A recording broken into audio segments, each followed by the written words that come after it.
ओम गम गणपते नमः। हरे कृष्णा। आप सभी को 17 जून को आने वाली योगिनी एकादशी की हार्दिक शुभकामनाएं। हम सभी सुख और दुख का सामना करते हैं, परंतु दुख कोई नहीं चाहता और सुख हर कोई चाहता है। परंतु क्या हम जानते भी हैं कि जीवन का सच्चा सुख क्या है?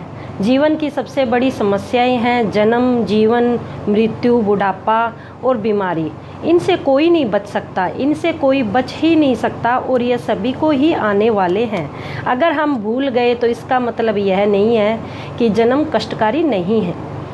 मृत्यु, बुढ़ापा, बीमारी सब कष्टकारी ही हैं। भगवान कहते हैं कि इनका दर्शन करो और उसका समाधान करो। इसका समाधान है प्रभु की अनन्य भक्ति और भगवान की उसी अत्यंत दुर्लभ भक्ति को पाने का सुंदर और अति सरल उपाय है एकादशी व्रत, जो महीने में 2 बार आती है।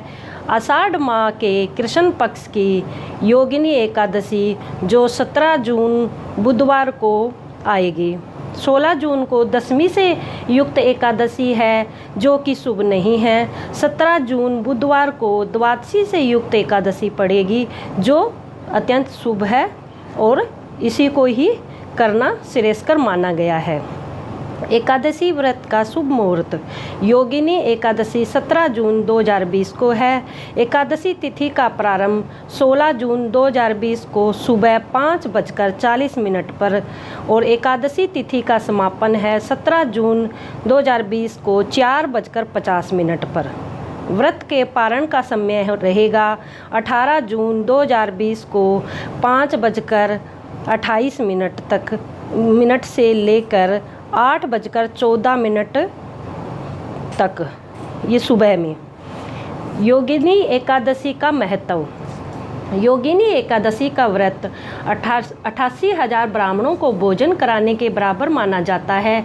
योगिनी एकादशी प्राणियों को उनके सभी प्रकार के अपयश और चर्म रोगों से मुक्ति दिलाकर जीवन सफल बनाने में सहायक होती है। यह व्रत शरीर की समस्त व्याधियों को नष्ट कर सुंदर रूप, गुण और यश देने वाली है। इस दिन पीपल के पेड़ की पूजा करने का भी विशेष महत्व है। आइए इसकी कथा जानते हैं। योगिनी एकादशी व्रत की कथा प्राचीन समय की बात है। अलकापुरी में कुबेर के यहाँ एक हेम नामक माली रहता था।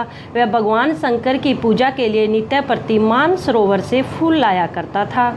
एक दिन वह कामोन्मत्त होकर अपनी स्त्री के साथ स्वच्छंद विहार करने के कारण फूल लाने में प्रमाद कर बैठा तथा कुबेर के दरबार में विलंब से पहुँचा। क्रोधी कुबेर के शाप से वह कोढ़ी हो गया और कोढ़ी रूप में जब वह मार्कंडेय ऋषि के पास पहुंचा तब उन्होंने योगिनी एकादशी व्रत रखने का नियम बताया। व्रत के प्रभाव से उसका कोढ़ समाप्त हो गया तथा दिव्य शरीर प्राप्त करके स्वर्लोक को गया। इस प्रकार ये योगिनी एकादशी व्रत की कथा का समापन होता है। इस दिन भगवान का व्रत रखकर भगवान नारायण जी की मूर्ति को स्नान करके भोग लगाते हुए पुष्प, धूप, दीप से आरती उतारनी चाहिए। गरीब ब्राह्मणों को दान देना परम श्रेयस्कर माना गया है।